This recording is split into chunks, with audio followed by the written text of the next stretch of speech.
Buenos días. En este vídeo vamos a hablar de las características de los modelos de agregación. Hablaremos en genérico, por lo tanto todo lo que expliquemos aquí será aplicable tanto a los modelos clave-valor como los documentales como los de grandes columnas. Y luego hablaremos un poco de qué debemos considerar al diseñar una base de datos de agregación y en qué casos de uso se pueden utilizar. Bien, ¿qué características tienen en cuanto al acceso? Es decir, en cuanto a cómo acceden a la información. Pues bien, los agregados son siempre la unidad de acceso y manipulación estándar de la base de datos. Eso quiere decir que cuando se hace una lectura de la base de datos, se hace una escritura de la base de datos, se hace siempre de un agregado como mínimo, ¿no? Estos agregados pueden mejorar mucho el rendimiento de las bases de datos, normalmente en las lecturas, porque si tenemos toda la información que nos interesa agrupada en un solo agregado, podremos obtener la información con una sola lectura, mientras que si utilizáramos una base de datos relacional, por el tema de la normalización, tendríamos que realizar múltiples lecturas y hacer múltiples joins, ¿verdad? La consistencia, como bien sabéis, las bases de datos garantizan la consistencia de los datos cuando hacemos modificaciones sobre las mismas, pues la consistencia de los agregados, cuando se modifica un agregado, se realiza a nivel de agregado.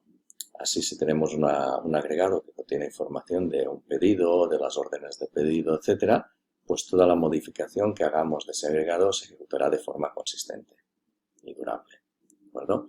Eso sí, si hay un agregado que está relacionado con otros y hacemos la modificación de un agregado o de ambos agregados a la vez, las operaciones serán consistentes para cada uno de los agregados, pero no para los dos en conjunto. Podría ser que tuviéramos una situación de inconsistencia, que un agregado estuviera bien y otro estuviera mal.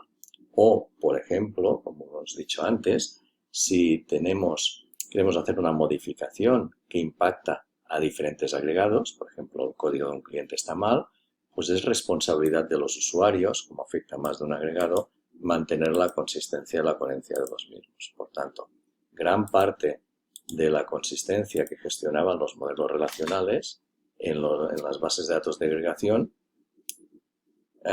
deben responsabilizarse de ella los usuarios de la base de datos y, por tanto, los programas que gestionan los agregados, ¿no?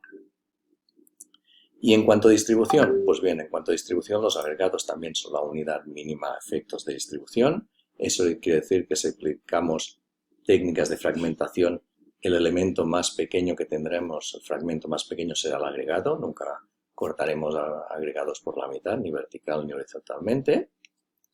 Y luego, para distribuir los agregados en los distintos nodos de la red de ordenadores, normalmente se utilizan técnicas hash. Cuando tenemos modelos clave-valor o de grandes columnas, se utiliza consistent hashing, y en algunos otros casos documentales y también en casos de grandes columnas se puede utilizar distribución por rangos de valores para garantizar, o geográficamente, para garantizar que acercamos los datos ahí donde se vayan a necesitar. Bueno, evidentemente, tal y como hemos explicado, se pueden replicar los agregados para aumentar la disponibilidad, y si creamos un sistema de 3 réplicas, quiere decir que cada agregado estará repetido 3 veces en la base de datos. Y en cuanto al esquema, que aquí es uno de los puntos donde hay una gran diferencia con las bases de datos relacionales y que nos proporciona casos de usos diferentes, en el caso de los modelos de agregación, los esquemas que permiten son esquemas flexibles, lo que se llama esquemales. Eso no quiere decir que no haya un esquema en la base de datos, pero ese esquema es implícito y puede cambiar de un registro a otro. Es decir, cuando estábamos en un modelo relacional y teníamos una tabla que era cliente, todos los clientes debían tener los mismos datos, la misma estructura. Cuando estamos en un modelo de agregación, distintos clientes, aunque sean el mismo tipo de dato, pueden tener estructuras y datos distintos. Incluso en una base de datos clave-valor podríamos tener un cliente cuyo agregado sea un documento JSON y otro cliente cuyo agregado sea un PDF con sus datos, ¿de acuerdo? Ese esquema flexible es una característica muy potente de las bases de datos de agregación. Y luego, cabe destacar que en el caso de los agregados, como están pensados para ofrecer la información de interés en el mismo agregado, cuando queremos hacer operaciones de cálculos, de agregación de datos de los agregados que hay, consultas analíticas, muchas veces se utiliza el framework MapReduce para poder escalar y distribuir la computación de ese cálculo en los distintos nodos de la red de ordenadores. ¿De acuerdo? A veces de forma explícita podemos definir las operaciones map y reduce, a veces más de forma implícita, como podría ser el framework de agregación de MongoDB con el que trabajaréis en breve. Pues bien, estas son las características básicas de las bases de datos de agregación.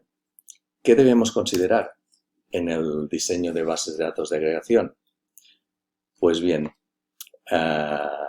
que en el caso del diseño de bases de datos de agregación, la importancia no está en diseñar una base de datos en función de los datos que vayamos a almacenar y cómo están relacionados, sino en qué necesidades de consultas vamos a tener en la base de datos o de inserción. ¿De acuerdo? En estos casos, los modelos de agregación son útiles, normalmente es una buena solución, cuando las funcionalidades, es decir, lo que queremos hacer, está prefijado a priori y no se espera que vayan a haber muchos cambios. Entonces podremos crear los agregados que se adapten a nuestras necesidades. Cuando hay funcionalidades que se solapan poco, porque si tengo peticiones de datos parecidas pero distintas, quizá tengo que crear dos agregados distintos con los mismos datos, algunos de ellos, y eso nos puede dar problemas a la hora de actualizar datos. Cuando no existan interrelaciones complejas a modelar, porque si hay relaciones muy complejas no las podremos modelar en los agregados y eso nos va a traer problemas. Y cuando los datos estén sujetos a pocos cambios, porque si tenemos que actualizar los datos muy a menudo y tenemos los datos repetidos en muchos agregados, vamos a tener que gestionar la consistencia de esos datos, es decir, que cuando modifico un valor se modifican todos los agregados y eso va a ser muy, muy costoso. ¿Verdad? Yendo un paso más allá, si tenéis que diseñar agregados para una base de datos de agregación, ¿qué debéis tener en cuenta? Pues bien, lo primero que debéis tener en cuenta es que no se permiten operaciones de combinación, de join. Es decir, todos los datos que queramos deben estar dentro de un mismo agregado. Como no podemos hacer joins, el diseño de agregados cambia totalmente lo que estamos acostumbrados al modelo relacional, porque tenemos que crear agregados que contengan toda la información que sea relevante para nosotros. Y eso hace que casi siempre lo que vayamos a hacer es crear agregados específicos para resolver consultas específicas de la forma más eficiente. Por tanto, muchas veces lo que tendremos será un tipo de consulta, un agregado. ¿Vale? Básicamente cambia la filosofía en cuanto al modelo relacional. En el modelo relacional nosotros modelábamos en función de los datos que necesitábamos y de cómo se relacionaban entre sí. Aquí no. Aquí modelaremos en función de las consultas que debamos resolver con la base de datos. ¿Vale? ¿Y qué deberemos hacer para diseñar un agregado? Pues bien, antes de empezar, identificar qué consultas van a haber y cómo se espera que se devuelvan los datos. Es decir, hay que devolver los datos agrupados, ordenados, filtrados. ¿Cómo? Y luego, una vez tengamos esta información, crear un agregado por cada tipo de consulta que vayamos a hacer. ¿De acuerdo? Si tenemos consultas distintas, muy probablemente tendremos que crear agregados distintos. Es una buena práctica crear tantos agregados como tipos de consultas distintas que vayamos a tener. ¿De acuerdo? Y eso es bueno en las bases de datos de agregación, de hecho se considera un patrón. Dicho esto, vamos a poner un ejemplo. Imaginaos que queremos crear un agregado para una biblioteca y nos piden que de cada usuario de la biblioteca queremos conocer el DNI, el nombre y un listado de la actividad de usuario por mes. Y que en cada mes queremos conocer los datos de los libros que le hemos prestado y cuándo los ha devuelto. ¿Vale? ¿Cómo crearíais este agregado? Ahora os animo a que paréis el vídeo, leéis, hagáis vuestro diseño y luego lo contrastéis con la solución. Bien, como podéis ver, queremos un agregado con información de usuario, en particular con el nombre y el DNI del usuario, y luego queremos un listado de la actividad del usuario. Por tanto, por cada usuario tendremos una lista y dentro de la lista tendremos documentos que indiquen esa actividad del usuario. Y para cada actividad del usuario tendremos información de los libros prestados, libro prestado igual actividad, y tendremos información del ISBN del libro, título, el autor, la editorial y la fecha de evolución. Un ejemplo podría ser esto que veis aquí. El usuario Juan Leído con este DNI durante el mes de enero. Fijaos que como enero del 2023 es distinto al enero de 2022, normalmente cuando nos piden por mes tendremos que indicar también el año.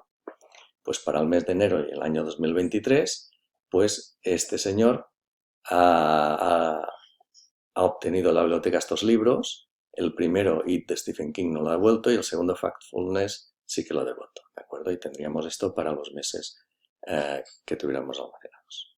¿Ok? Bien. Dicho esto, ya hemos visto cómo diseñar agregados. Vamos a ver en qué casos pueden ser útiles. Como estamos hablando de agregación en general, no vamos a entrar en mucho detalle. Los agregados son útiles y se utilizan bastante para almacenar datos de sesiones de usuarios. Son muy prácticos para eso, normalmente los modelos clave-valor, para almacenar información de perfiles de usuarios, para aplicaciones de e-commerce, para gestión de contenidos, pues podemos tener contenidos de distintos formatos y podemos almacenarlos mediante una filosofía schemaless en una base de datos de agregación. Eso nos da mucho juego para temas de analítica y web analytics, para almacenar datos en series temporales y una consecuencia de ello es para almacenar datos de información de sensores o Internet of Things, datos que se generan de forma muy rápida, constante y con estructuras distintas en función del sensor, con algunos errores que pueden acarrear, etc.